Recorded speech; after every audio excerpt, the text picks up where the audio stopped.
Hi, NARC troopers. I wanted to say hi to everybody. I'm sitting up really late, like I always do, because I like to write articles for you to publish on medium.com to educate people, enlighten them, and to give them hope and understanding about just what the heck is happening to them. Um, I I think it's an awful thing when people are going through narcissistic abuse recovery and they don't have anybody to support them because nobody understands what the heck is happening to them, right? It's like, there's stigma attached to it and misunderstanding and ignorance and all of this kind of stuff where people just don't know what they need to know to be able to support you. So if you're going through this, you got to have good boundaries with friends and family. It's too much for them. You try to explain it, they don't understand it. They don't get it. And if TMI, share too much, and they're just going to get burnt out and they're going to step away from you, and, you could just lose them on the curve. The cat is in my lap here. You want to see Sophie? There's Sophie. Hi, Sophie. Hey, baby. Yeah, she's so pretty. That's my cat.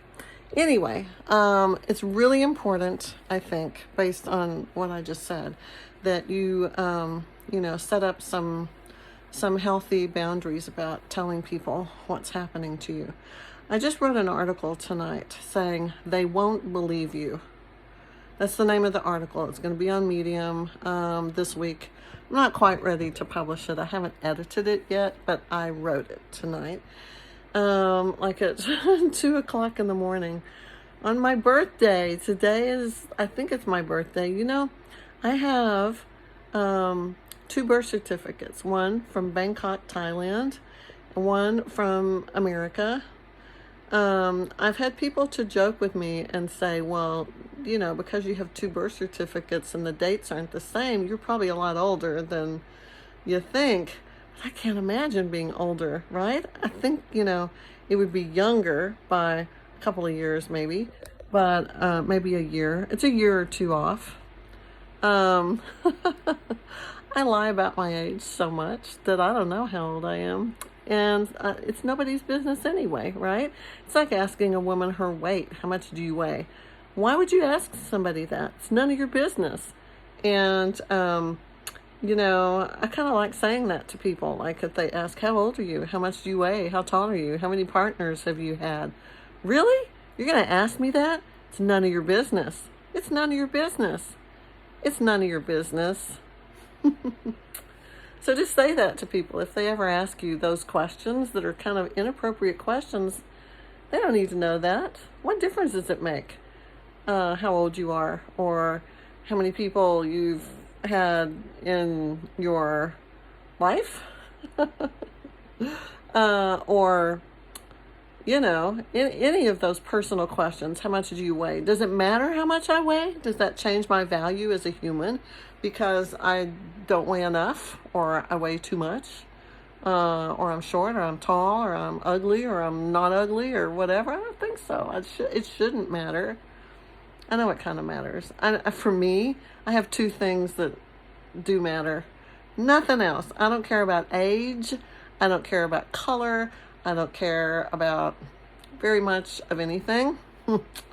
I do care about teeth. People need to have teeth. If you don't have teeth, you should get some. You should take care of the teeth you have. See? And hair. I do like hair. I have lots of hair. I want all the people around me to have lots of hair, and I think the world would be better if everybody was hairy. And I like hair. I like long hair. I don't like shiny, hairless heads and things. And there's probably one other thing that matters a little bit, and I can't tell you what that is.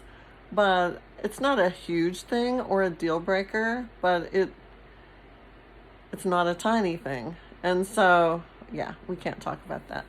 But anyway, and nothing else matters,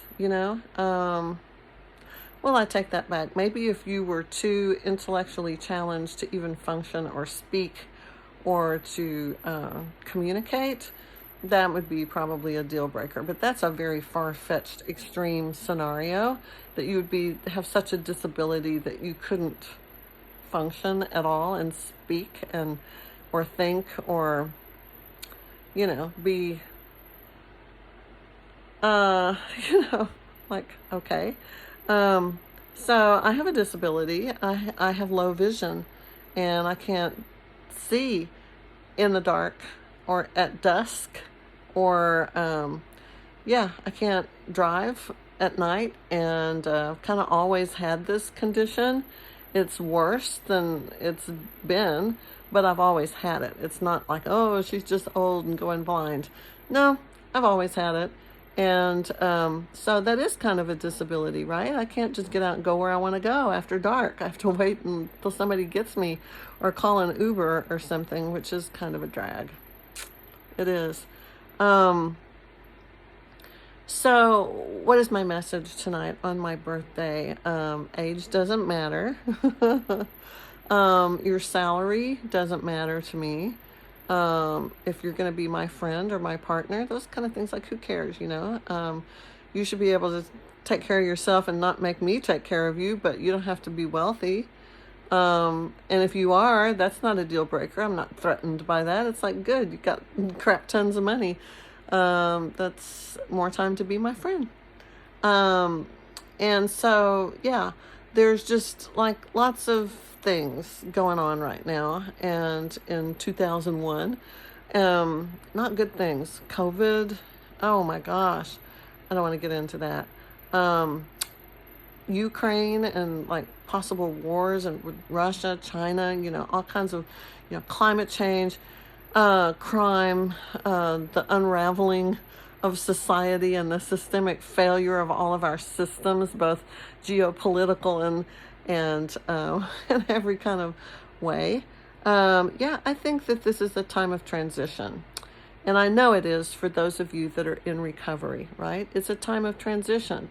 You are going through something, creating a new identity and putting yourself back together again in ways that your narcissistic person can never do, because they're not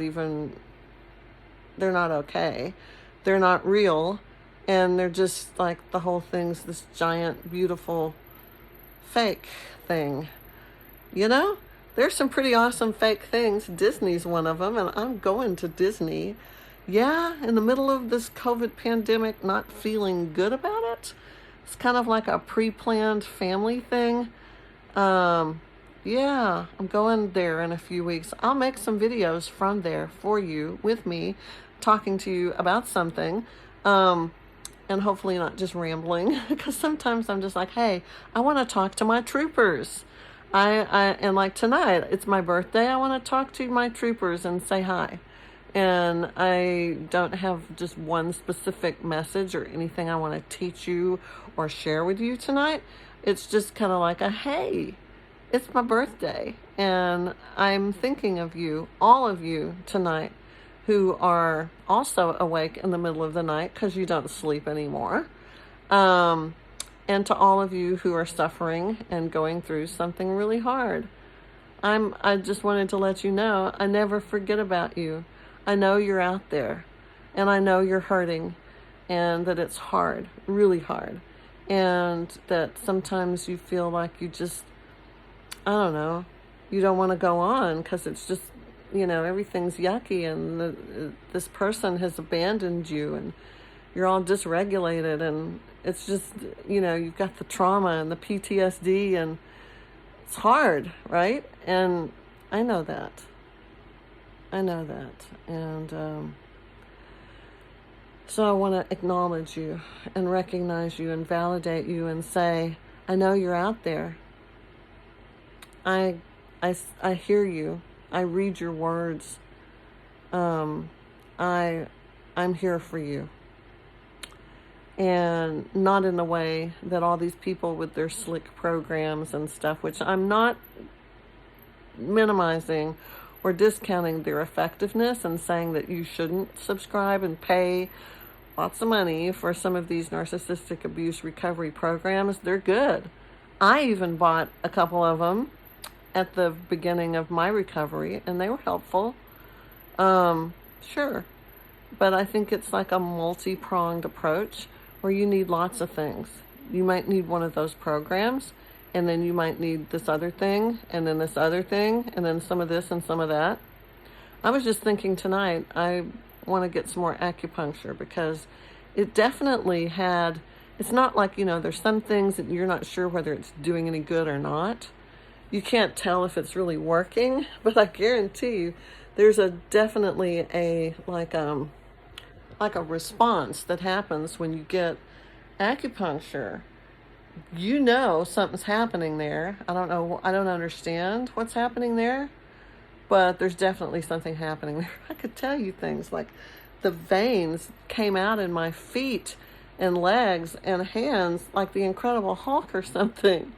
And the minute they stuck all the needles in my face and all over my body and my chest and in my legs and my ankles and all that, once the needles were, tears started flowing, and I wasn't even crying, but I was.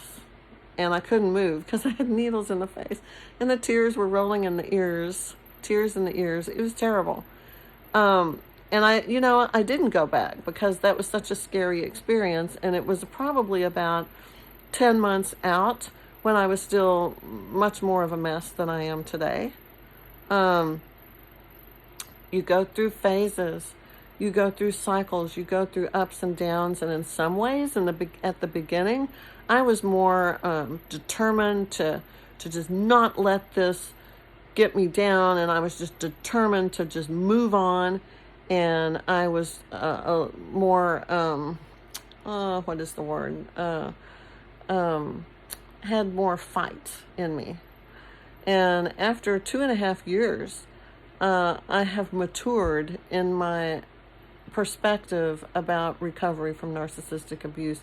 I have learned so much. And because I've learned all of that, there is a kind of sadness and loss and grief that comes with that, where you realize you can't just go out there and be, what is the word, like so determined to just not let it harm you, because the reality is it does harm you. You're harmed. You can pretend like you're not, but you are. And you have to deal with that. So finally, I have dealt with it. And I'm much closer now to being whole and healthy than I've ever been in my life. Is it easy? Not yet. It's easier than it was. I still have anxiety. I don't have panic attacks anymore. So, it's a changing, ever evolving process, this journey that we're on. And so what is my birthday message to you? Let me see. I'm going to say, don't worry about what other people think about your age, about your looks, about your paycheck, your ethnicity, your cool factor. It doesn't matter. What matters is that we love each other and commit to each other, and that we have achieved some kind of trust and respect and intimacy with one another, and that we're not just whoring around and skimming the surface of life with no real relationships, just a bunch of pseudo fake fucking. That's what it is. It's fake fucking. And it's not okay. Yeah, I'm going to say that for all of you who are out there doing that and having like the wild life. It's not okay. It's just not okay for your heart, for your soul, for any part of you. So stop it. It's immoral. It's amoral. Yeah, I'm going to preach that. Yeah, there is forever, and there's forever love. And I'm, maybe it's an antiquated idea, one person for the rest of your life, but that's what's right. And nothing else is really right. And this person that you were with, they can't give you that. They can't give you forever. They can't give you love. They don't care about you. They don't even know what that is. They don't care about themselves. They are not okay people that are damaged beyond repair. And you have to let them go. And recovery is going to be hard. This last 2.5 years has been the hardest 2.5 years of my entire life. It's been so hard. But I'm better for it. Right? And I can laugh and be happy and smile and feel joy and hope and peace. At least sometimes now. Yeah, I have bad days. Anxiety comes. Trigger happens. I think about the losses, the things that I have lost, and it still stings. It's still tragic. It's always going to be tragic what I lost. Yeah, but we deal with it and we go on, and there's hope. So don't give up. I don't know where you are in your recovery, but I know that if you stick with it, have faith, pray about it, try to be a good person, don't whore around. Yeah, probably shouldn't put that in there, but I'm going to, because it's a very self-destructive choice to do that, and it's not going to get you where you want to go. You just have to trust me on that one. You do the work, and it will pay off, and you will be free, and you can move on and put this down, put it to rest, and accept it for what it is, and maybe even find some forgiveness for that person, because they're sick. They're sick. They can't do better. It seems like they just don't want to, but I don't think they can. Science, studies, research, lots of stuff that's not okay with their brain and with their, it's like a character deficit. It's like their humanity is disrupted. They're missing key fundamental things that make people human and alive, and you just can't hang on to them thinking you're going to fix them or heal them. I thought I could. I thought I had superpowers or something, right? I was going to do abracadabra, boom, you're healed. And man, that came back on me, didn't it? Surprise, I couldn't heal him. He didn't want to be healed. He didn't think there was anything wrong with him. So yeah. Anyway, let's keep our chin up, troopers. And when people ask you intrusive questions about things that are none of their business, do not hesitate to say, well, I'm not going to tell you that. That's none of your business. Yeah.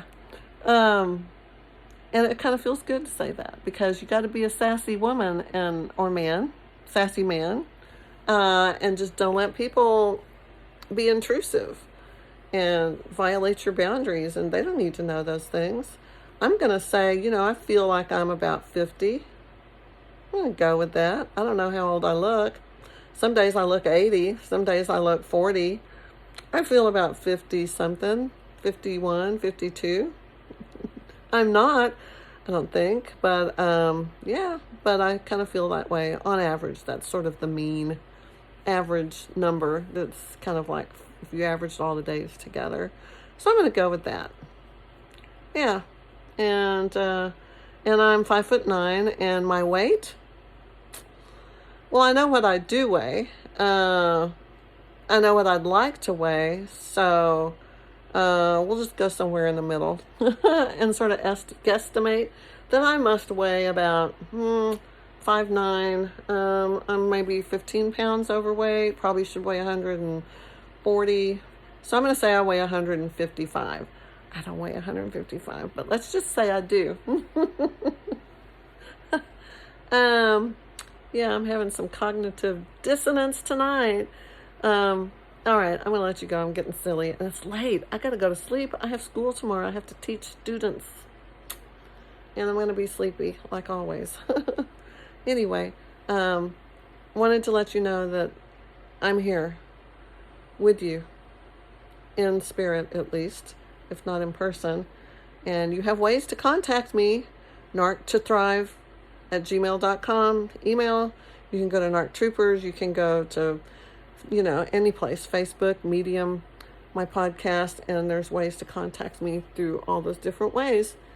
I even do sessions, and we could set up a time to do some one-on-one on a Zoom meeting. Would you like that? Yeah, Zoom meeting with me. I only have about 2 spots left because I only do therapy, counseling, recovery sessions on Saturday and Sunday. I have 2 clients from out of the country, so I have to do kind of late, 8, 9 o'clock at night, Saturday and Sunday, to be able for it to be morning for them the next day, if that makes sense. So yeah, I have 2 spots left. So you might want to think about that. I've got a book. There was problems with the size of the print on the paperback, and I'm editing, but I'm really busy with school, so I haven't had time to finish getting the font right and all the formatting right.